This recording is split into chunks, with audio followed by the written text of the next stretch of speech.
Hello good morning बच्चों, welcome back in NMS classes. बेटा मैं आज आपको इस वीडियो में DAV class 8 maths chapter number 6 compound interest इसके ब्रेन टीजर्स का क्वेश्चन नंबर 6, 7 एंड 8 इस वीडियो में कंप्लीट कराने जा रही हूँ। तो चलिए देखते हैं क्वेश्चन नंबर 6 में क्या बोल रहे हैं। क्वेश्चन नंबर 6 है, Mahesh borrowed a certain sum for 2 years at simple interest from Bhim. कोई महेश को एक लड़का है जिसने कि कुछ पैसा उधार लिया है 2 साल के लिए सिंपल इंटरेस्ट पर भीम से। Mahesh lend this sum to Vishnu at the same rate for 2 years compound interest. अब महेश क्या करता है, उसने जो पैसा भीम से लिया था ना 2 years के लिए सिंपल इंटरेस्ट पर, उस पैसे को वो विष्णु को दे देता है सेम रेट पर। ठीक है, 2 years के लिए ही देता है लेकिन कंपाउंड इंटरेस्ट पर देता है। यानी कि वो खुद तो उसने जब भीम से पैसा लिया तो उसने भीम से किस तरीके से लिया, सिंपल इंटरेस्ट पर।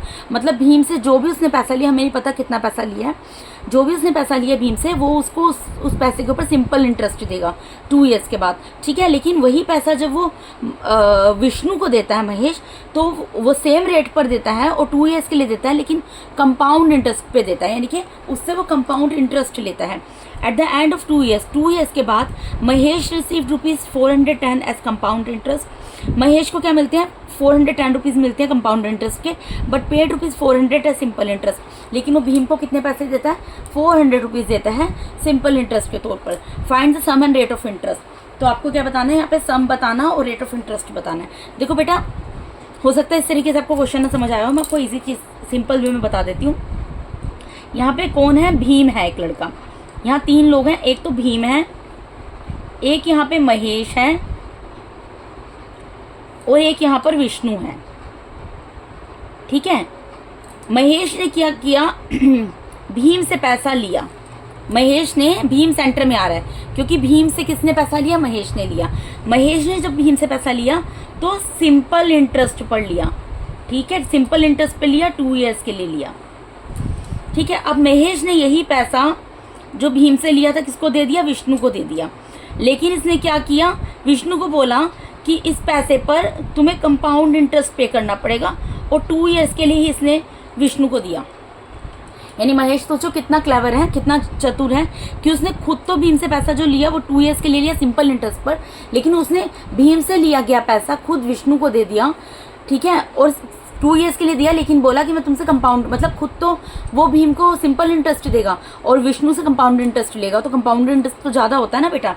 तो क्या हुआ कि भीम को उसने सिंपल इंटरेस्ट के तौर पे कितने पैसे दिए, 2 years के बाद ₹400, जबकि महेश ने विष्णु से कितने पैसे ले लिए, ₹410। मतलब ये ले लिए, ये इसने ले लिए, इसकी तरफ एरो कर दिया और ये इसने इसको दे दिए। ठीक है जी, क्वेश्चन समझ आया। हमें क्या निकालना है, हमें एक तो प्रिंसिपल निकालनी है बेटा यहाँ पर, ठीक है, और एक यहाँ पर रेट ऑफ इंटरेस्ट। बेटा शॉर्ट फॉर्म में लिखकर दिखा रही हूँ मैं आपको समझाने के लिए।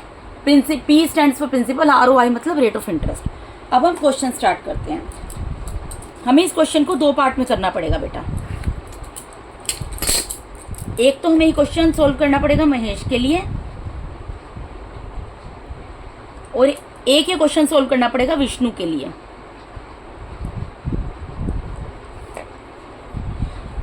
अब हमें यहाँ पर प्रिंसिपल नहीं पता, हम प्रिंसिपल को लेट कर लेते हैं। Let principal is equal to ₹P। यहाँ पर भी लेट कर लेते हैं, लेट प्रिंसिपल। प्रिंसिपल तो नहीं पता ना, क्योंकि महेश ने जो भीम से पैसे लिए थे वही पैसे तो विष्णु को दिए हैं ना, तो प्रिंसिपल नहीं पता है हमें, तो यहाँ पर भी लेट कर लिया ₹P। ठीक है, इतना आप लोगों को क्लियर हुआ। यहाँ पर अब रेट ऑफ इंटरेस्ट भी निकालना है। मैंने आपको बताया यहाँ पर प्रिंसिपल निकालनी है, रेट ऑफ इंटरेस्ट। तो जो जो चीज़ें निकालनी है उनको लेट कर लेते हैं। यहाँ पर लेट कर लेते हैं, लेट रेट ऑफ इंटरेस्ट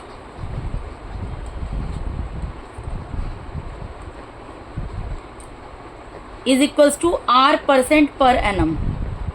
यहाँ पर भी कर लेते हैं लेट रेट ऑफ इंटरेस्ट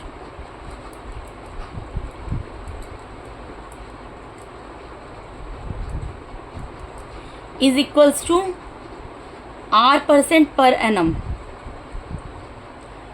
ठीक है, अब यहाँ पर टाइम कितना है, टाइम 2 years है, 2 years के लिए इसने भीम से लिए हैं और यहाँ पर भी टाइम 2 years है, इसने विष्णु को 2 years के लिए दिए हैं। ठीक है, इतनी चीज आप लोगों को क्लियर हो गई। अब यहाँ पर महेश ने कैसे लिए हैं, सिंपल इंटरेस्ट पर लिए हैं।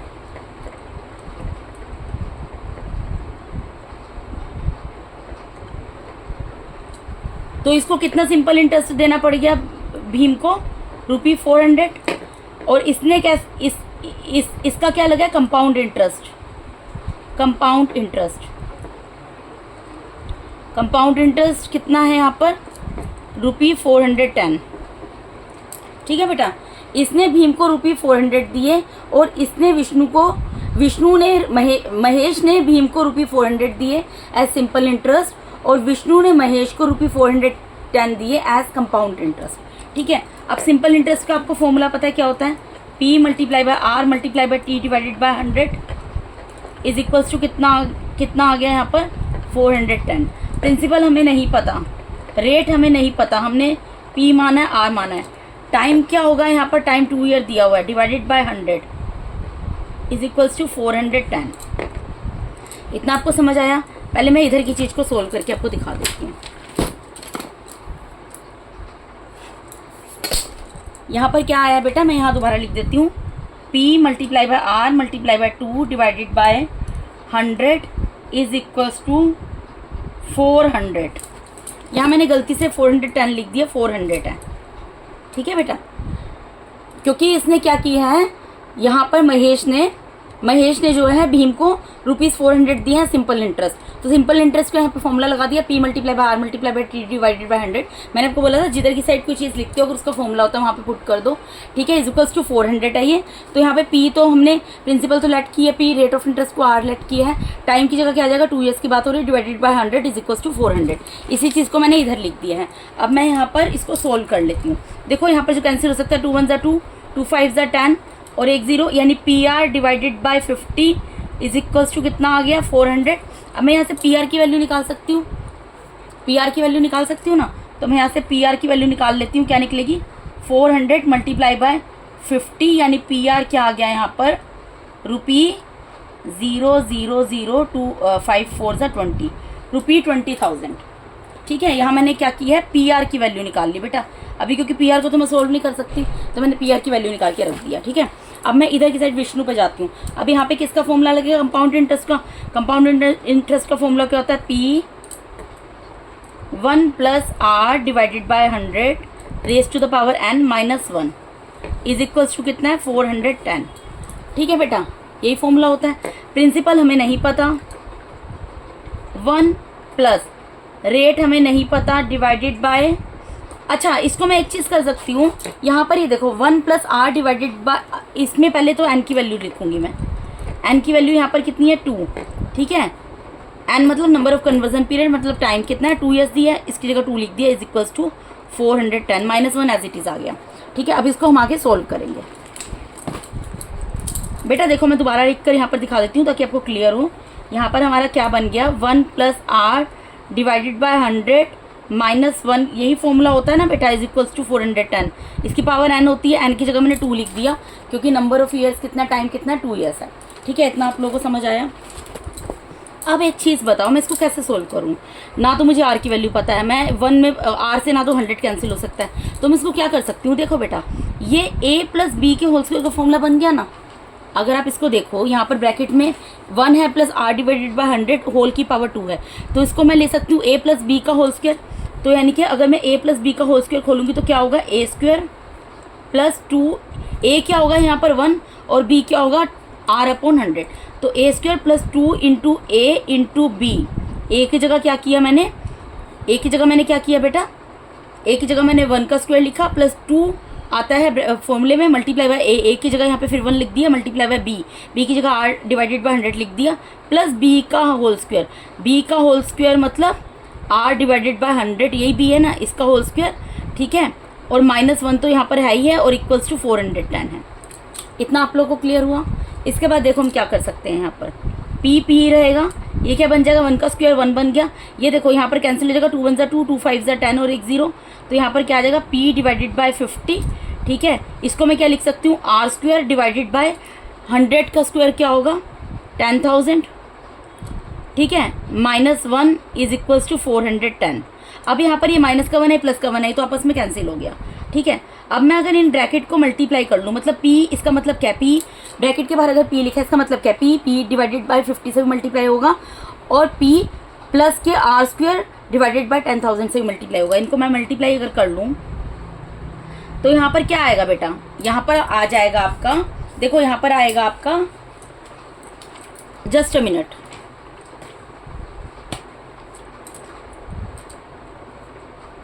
यहाँ पर r है, ठीक है। देखो यहाँ पर बेटा क्या था, a² plus 2ab plus b² minus 1। अब मैंने यहाँ पर क्या किया, ब्रैकेट खोल लिया, तो यहाँ पर क्या बना, यहाँ पे 1 से 1 कैंसिल हो गया, प्लस का 1 था, ये माइनस का 1 था, ये आपस में कैंसिल हो गया, ठीक है। अब यहाँ पर क्या है, r डिवाइडेड बाई 50 है plus r² divided by 10,000 is equal to 410 है।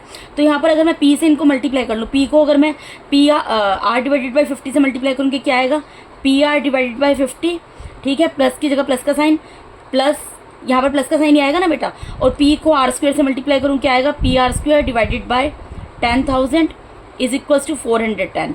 इतना आप लोगों को समझ आया। अब आप एक चीज़ बताओ, यहाँ पर PR को मैं PR रहने दूँ, डिवाइडेड बाय 50 को यही रहने दूँ, प्लस में इसको मैं लिख सकती हूँ PR multiply by R divided by 10,000 is equals to 410। इस तरीके से मैं लिख सकती हूँ ना बेटा यहाँ पर। तो क्यों लिखा है मैंने, ये देखो यहाँ पे r का स्क्वायर है, r 2 टाइम्स है, तो मैं इसको अलग करके लिख सकती हूँ, ये डॉट का मतलब मल्टीप्लाई होता है, मैंने मल्टीप्लाई का साइन लगा दिया। मैंने क्या किया यहाँ पे PR divided by 50 plus PR² divided by 10,000 is equal to 410 आया आपका, ठीक है।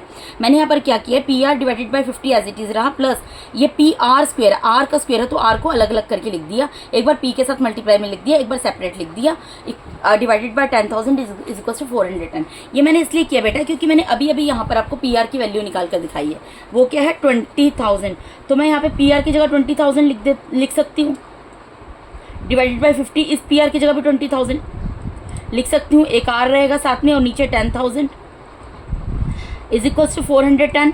अब यहाँ पर आप कैंसिल कर दो जो कैंसिल हो सकता है, देखो बेटा 20,000 10,000 है तो 2 पर कैंसिल हो गया, ठीक है। यहाँ पे 1 0 से 1 0 कट गया, 5 1 सा 5, 5 4 सा 20, 400 आ गया।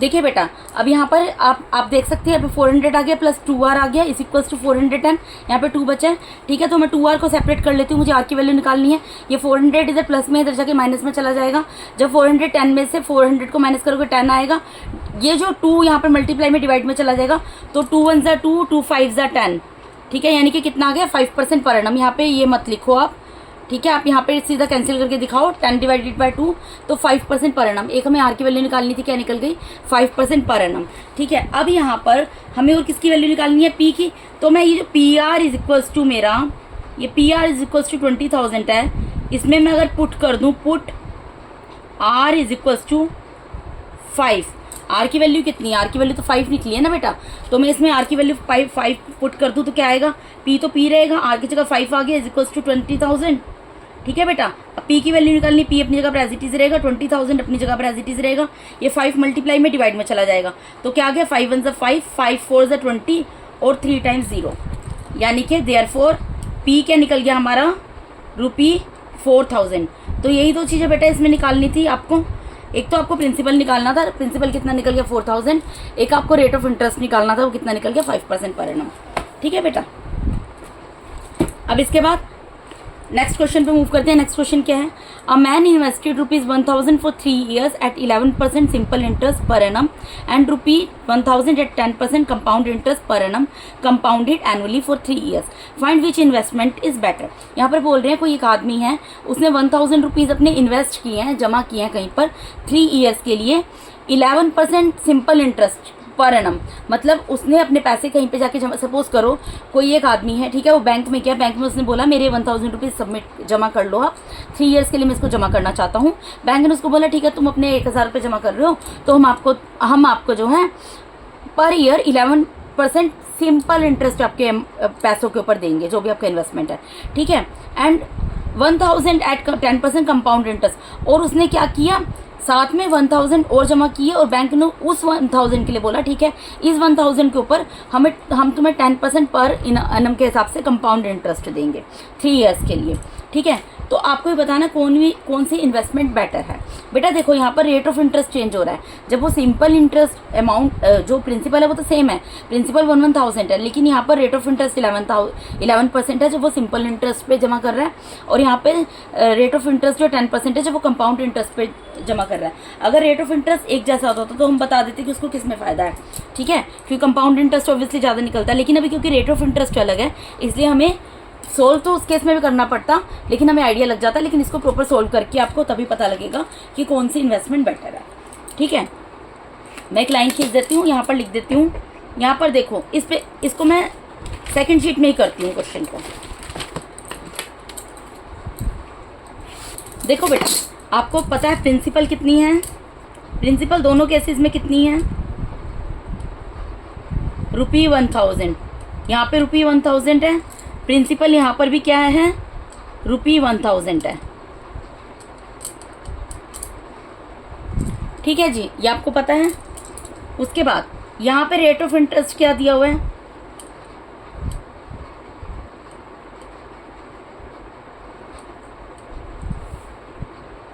%11 पर एनम दिया हुआ है सिंपल इंटरेस्ट पे, ठीक है। और टाइम क्या, ये देखो प्रिंसिपल क्या होती है P, रेट ऑफ इंटरेस्ट क्या होता है R, और T मतलब टाइम। टाइम कितना दिया हुआ है यहाँ पर, 3 ईयर्स के लिए जमा किया है ना इसने, 3 ईयर्स दिया हुआ है। यहाँ पर भी बेटा प्रिंसिपल यानी P जो है आपको 1000 दी हुई है, रेट ऑफ इंटरेस्ट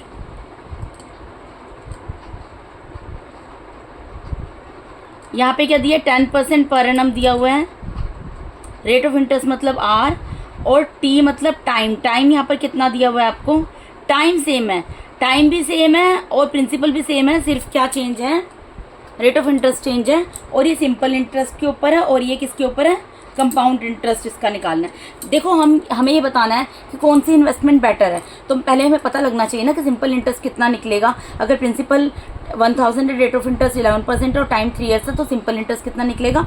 और अगर प्रिंसिपल 1000 है, rate of interest 10% per annum है और टाइम 3 ईयर्स है, तो कंपाउंड इंटरेस्ट कितना निकलेगा। तो यहाँ पर पहले हम सिंपल इंटरेस्ट निकाल लेते हैं। सिंपल इंटरेस्ट का फॉर्मूला आप लोगों को अच्छे से पता है बेटा, क्या होता है, P × R × T divided by 100, ठीक है। तो प्रिंसिपल कितनी है यहाँ पर, प्रिंसिपल 1000 है, multiply by rate of interest कितना है 11, मल्टीप्लाई बाय टाइम कितना 3 ईयर्स डिवाइडेड बाय 100। जो कैंसिल हो सकता है कैंसिल कर दो, 20 से 20 कैंसिल हो गई, क्या आ गया 10 मल्टीप्लाई बाय 11 मल्टीप्लाई बाय 3। 10 को 10 रहने दिया, 11 को 3 से किया 33 आ गया बेटा, ठीक है। और फिर 33 को इससे कर लेंगे, कितना आ गया, ₹330। यानी सिंपल इंटरेस्ट क्या मिलेगा उसको बैंक से 3 ईयर्स के बाद 330, ठीक है। अब यहाँ पर क्या है, यहाँ पे कंपाउंड इंटरेस्ट की बात हो तो पहले कंपाउंड अमाउंट निकाल लेते हैं। कंपाउंड अमाउंट क्या होता है बेटा, P1 + R divided by 100 raise to the power n, यही होता है ना। तो प्रिंसिपल कितनी है, प्रिंसिपल यहाँ पे 1000 है, 1 की जगह 1 रहेगा, रेट कितना है 10% दिया डिवाइडेड बाय 100 और रेज़ टू द पावर कितनी आएगी 3, टाइम कितना है 3 ईयर्स है। 10 से 10 कैंसिल हो गया, यहाँ पर क्या आ जाएगा, यहाँ पे आएगा 1000, यहाँ पर क्या आ गया 1 + 1 divided by 10 raise to the power 3, यानी कि क्या आ गया यहाँ पे 1000 आ गया बेटा। इसका एलसीएम लेना पड़ेगा, 10 + 1 रेज़ टू द पावर 3, यानी कि कितना आ गया बेटा, ये 1000 multiply by 11 divided by 10 raise to the power 3। 10 में 1 प्लस किया कितना आ जाएगा, 11 आ जाएगा, ठीक है। अब इसकी पावर 3 है, इसको हम अलग अलग लिख सकते हैं। 1000 एज इट इज रहेगा, 11 divided by 10 multiply by 11 divided by 10 multiply by 11 divided by 10, ठीक है। यहाँ पे 3 0 से 3 0 कैंसिल हो गई, ठीक है। यहाँ पे क्या रह गया, 11 मल्टीप्लाई बाय 11 मल्टीप्लाई बाय 11, यही रह गया ना बेटा। अब 11 का क्यूब क्या होता है हमें पता है, 1331, यानी कि कंपाउंड अमाउंट यहाँ पर क्या निकल गया 1331। लेकिन हमें क्या निकालना है, हमें तो कंपाउंड इंटरेस्ट निकालना है। तो कंपाउंड इंटरेस्ट कैसे पता लगेगा, अमाउंट माइनस प्रिंसिपल, आपको अच्छे तरीके से मैं बता चुकी हूँ। अमाउंट में से प्रिंसिपल को माइनस कर दोगे, क्योंकि आपने 1000 रुपीज़ जमा किए थे, आपको 1331 मिल रहे हैं। तो जो पैसे एक्स्ट्रा मिल रहे हैं किस चीज़ के मिल रहे हैं, इंटरेस्ट के मिल रहे हैं, तो इंटरेस्ट निकाल कर दिखाना पड़ता है, ठीक है।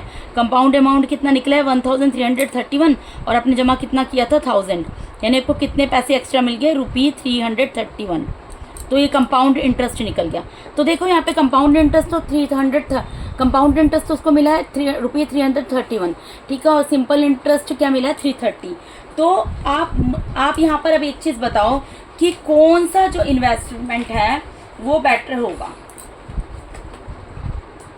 कौन सा इन्वेस्टमेंट बेटर होगा बेटा? ऑब्वियसली जिसमें किसी को ज़्यादा पैसा हो रहा है। आप एक डिपॉजिटर के पॉइंट ऑफ व्यू से सोचो, आपको कहीं से 331 मिल रहा है और कहीं से 330 मिल रहा है, तो आपको किस में फ़ायदा हो रहा है? आपको तो इसमें फ़ायदा हो रहा है ना, बेशक ₹1 ज़्यादा मिल रहा है लेकिन ज़्यादा तो मिल रहा है, ठीक है। तो हम क्या लिखेंगे? इन्वेस्टमेंट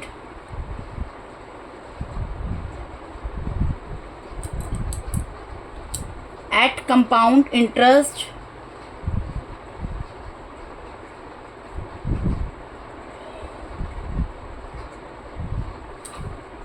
इज बेटर, मतलब कंपाउंड इंटरेस्ट पे इन्वेस्टमेंट करनी बेटर है, आंसर। ठीक है बेटा, यहाँ पर ये वाला क्वेश्चन हो गया। नेक्स्ट क्वेश्चन पे मूव करते हैं। Question number 8, messrs Heera associates let, कोई कंपनी है, ठीक है, let out ₹4 lakh for 1 year at 16% per annum compounded annually. कोई हीरा एसोसिएट करके कंपनी है, वो क्या करती है 4 लाख रुपीज़ को क्या करती है 1 ईयर के लिए 16% पर एनम पर क्या करती है, किसी को दे देती है, ठीक है। अब how much they could earn if the investment is compounded half yearly. अब वो उसको इंटरेस्ट इज कंपाउंडेड हाफ, मतलब उसको कितना फ़ायदा होगा अगर इंटरेस्ट जो है वो एक तो कंपाउंड इंटरेस्ट उसको मिले और हाफ ईयरली बेस पर मिले, ठीक है। आपको ये बताना है, मतलब कि आपको मैं समझाती हूँ क्या बोल रहे हैं। यहाँ पे प्रिंसिपल जो है, कोई है, ठीक है, कोई कंपनी है, उसके पास 4 लाख रुपये उसने क्या इन्वेस्ट कर दिया, तो वो क्या हो गई, वो तो प्रिंसिपल हो गई, ठीक है। इतना समझ आया। रेट ऑफ इंटरेस्ट, किस रेट ऑफ इंटरेस्ट पे उसने इन्वेस्ट किया है? रेट ऑफ इंटरेस्ट उसने बोला मैं ये पैसा तुम्हें दे रहा हूँ, मतलब कंपनी जो है वो पैसा दे रही है, लेकिन उसने बोला 16% पर एनम के हिसाब से इसके ऊपर इंटरेस्ट लूँगी मैं, और कैसा इंटरेस्ट लूँगी? कंपाउंड इंटरेस्ट लूँगी, ठीक है। और टाइम कितने टाइम के लिए उसने दिया है? देखो यहाँ पे प्रिंसिपल 1 लाख है, टाइम 1 ईयर है, और रेट ऑफ इंटरेस्ट कितना दिया? 16% पर एनम 1 ईयर के लिए दे रही है। लेकिन उसने अब ये तो दे दिया, लेकिन वो कह रही है कि मैं हाफ ईयरली के हिसाब से पैसा लूँगी, मतलब जो इंटरेस्ट है वो मैं हाफ ईयरली के हिसाब से आपसे चार्ज करूँगी, ठीक है। तो आपको पता है रेट ऑफ इंटरेस्ट को क्या करते हैं? डिवाइड, और टाइम को क्या करते हैं? मल्टीप्लाई। हाफ ईयरली का ये जो हमें, देखो कोई कंपनी है, उसने 4 लाख रुपीज़ इन्वेस्ट किए, जिसके पास इन्वेस्ट किए उसने बोला कि मैं तुमसे 16% पर एनम के हिसाब से इंटरेस्ट चार्ज करूंगी, ठीक है, और मैं तुम्हें ये पैसा 1 ईयर के लिए दे रही हूँ, ठीक है। लेकिन कंपनी बोलती है कि मैं जो है ना इंटरेस्ट वो हाफ ईयरली के बेस पे चार्ज करूंगी, यानी 1 साल में 2 बार आपसे जो है आपके ये जो प्रिंसिपल है इसके ऊपर इंटरेस्ट लूँगी जो मैंने पैसा दिया है, ठीक है। तो उस केस में क्या करते हैं, अगर हाफ ईयर, तो इसका मतलब ये पर एनम में दिया, ये तो ईयर और पर एनम में दिया, इसको हमें हाफ ईयरली में कन्वर्ट करना पड़ेगा। तो उसके लिए क्या करना पड़ेगा बेटा? रेट ऑफ इंटरेस्ट को तो डिवाइड करना पड़ेगा 2 से, 2 1 जा 2, 2 8 जा 16, यानी कितना आ गया ये 8% पर हाफ ईयर, ठीक है। और टाइम को क्या करना पड़ेगा? 2 से मल्टीप्लाई, 1 मल्टीप्लाई बाय 2, तो 2 हाफ ईयर, यानी कि हमारा क्वेश्चन किसके हिसाब से सोल्व होगा बेटा? ये 8%, मतलब रेट में हम 8% लेंगे और टाइम में 2 लेंगे, ठीक है। इतना समझ आया? देखो अभी तक आपने जितने भी क्वेश्चंस किए थे सोल्व किए थे उसमें रेट कितना आया था आपका बेटा? अच्छा रेट देखा, ठीक है। तो आपको समझ आया रेट ऑफ इंटरेस्ट कितना होगा? 8% पर हाफ ईयर, और टाइम कितना होगा? 2 हाफ ईयर। अब आपको क्वेश्चन को सोल्व करना है। आप पहले क्या करोगे? कंपाउंड अमाउंट निकालोगे। अब जिसको इस कंपनी ने जिसको पैसा दिया वो अपना कैलकुलेशन कर रहा है कि मुझे कितना अमाउंट जो है देना पड़ेगा, ठीक है। कंपाउंड अमाउंट का फॉर्मूला क्या होता है? P1 + R divided by 100 raise to the power n, ठीक है। P स्टैंड्स फॉर प्रिंसिपल, तो यहाँ पे प्रिंसिपल कितनी है बेटा? 4 लाख, 1 की जगह 1 रहेगा। रेट कितना है? रेट अब आ गया 8 डिवाइडेड बाय 100, और रेज़ टू द पावर कितनी हो गई? 2। टाइम कितना निकला है? 2 हाफ ईयर, ठीक है। अभी जो कैंसिल हो सकता कर दो, ये 4 से हो जाएगा। 4 2 ज़ा 8, 4 2 ज़ा 8, 4 5 ज़ा 20, यानी कि कितना आ गया ये? 4 लाख 1 प्लस 2 डिवाइडेड बाय 25 इस पूरे होल की पावर 2, यानी कि कितना आ जाएगा बेटा सोल्व करके 4 लाख। इसमें क्या कर सकते हैं, हमें एलसीएम लेना पड़ेगा, 25 आएगा, तो यहाँ पे 25 प्लस 2 हो गया इस पूरे होल की पावर 2, यानी कि क्या आ गया 4 लाख। ठीक है, मल्टीप्लाई बाय 27 डिवाइडेड बाय 25 इस पूरे होल की पावर 2, यानी कि इसको मैं 2 टाइम्स लिख सकती हूँ। इसको मैं क्या लिख सकती हूँ, 27 divided by 25 multiply by 27 divided by 25। अब जो कैंसिल हो सकता है कैंसिल कर दो, देखो 5 से कैंसिल होगा, 5 5 ज़ा 25, 5 8 ज़ा 40 और 4 टाइम्स 0 उतर जाएगा। ठीक है, अब इसके बाद ये फिर अब ये फिर 5 से कैंसिल हो जाएगा, 5 1 ज़ा 5, 5 1 ज़ा 5, 5 6 ज़ा 30 और 3 0 उतर जाएंगे। ठीक है, अब इसको 5 से कैंसिल कर दो, 5 5 ज़ा 25, 5 3 ज़ा 15, 5 2 ज़ा 10 और 2 0 उतर गए। ठीक है, फिर ये 5 से कैंसिल हो जाएगा, 5 1 ज़ा 5, 5 6 ज़ा 30, 5 4 ज़ा 20 और 1 0, यानी कि यहाँ पर कितना आ गया, ये इधर लाइन खींच देती हूँ मैं, इधर कैलकुलेट कर दूंगी। ये आ गया आपका 640 मल्टीप्लाई बाय 27 मल्टीप्लाई बाय 27। ठीक है, अब इनको मल्टीप्लाई करके देख लो, देखो 640 को मैं 640 रहने देती हूँ। 27 का स्क्वायर हमें पता है होता है बेटा, देखिए यहाँ पर है हमारा 27 का स्क्वायर जो है 729 है। 729 को 640 से मल्टीप्लाई करके देख लेते हैं। 729 को 64 से मल्टीप्लाई करते हैं। 4 9 ज़ा 36 कैरी गया 3, 4 2 ज़ा 8, 8 प्लस 3 11 कैरी गया 1, 4 7 ज़ा 28, 28 प्लस 1 29, 6 9 ज़ा 54 कैरी गया 5, 6 2 ज़ा 12, 12 प्लस 5 17 कैरी गया 1, 6 7 ज़ा 42, 42 प्लस 1 43। तो आपका आ जाएगा 4 6 6 560 रुपी। ठीक है, कंपाउंड अमाउंट आपका यहाँ पर ये निकल गया रुपी 4,66,560, और यही आपको यहाँ पर निकालना था। आपको ये बताना था कि अगर कंपाउंडेड, अगर उसने किसी को 4 लाख रुपीज़ दिए हैं और rate of interest 16% per annum है और टाइम 1 ईयर है, अगर कंपाउंडेड हाफ ईयरली के हिसाब से इंटरेस्ट चार्ज किया जाता है तो 2 ईयर के बाद उसको कितना पैसा रिटर्न में मिलेगा, तो उसको 2 ईयर के बाद बेटा मिलेगा 4,66,560। ठीक है बेटा, यही यहाँ पर एक 0 था, ये 0 उतार दिया मैंने। ठीक है, तो इसके साथ ही मैंने यहाँ पर आपको DAV class 8 maths chapter number 6 brain disease के क्वेश्चन नंबर 6 7 8 इस वीडियो में कंप्लीट करा दिया बेटा। अगर अपने चैनल पे नए हैं तो काइंडली मेरे चैनल को सब्सक्राइब कीजिए। अगर आप लोगों को मेरा टीचिंग मेथड अच्छा लगता है तो मेरे वीडियोस को ऐसा लाइक कीजिए और अपने फ्रेंड्स के साथ शेयर कीजिए। Thank you so much once again for watching my YouTube videos बेटा। Thank you so much, God bless all of you.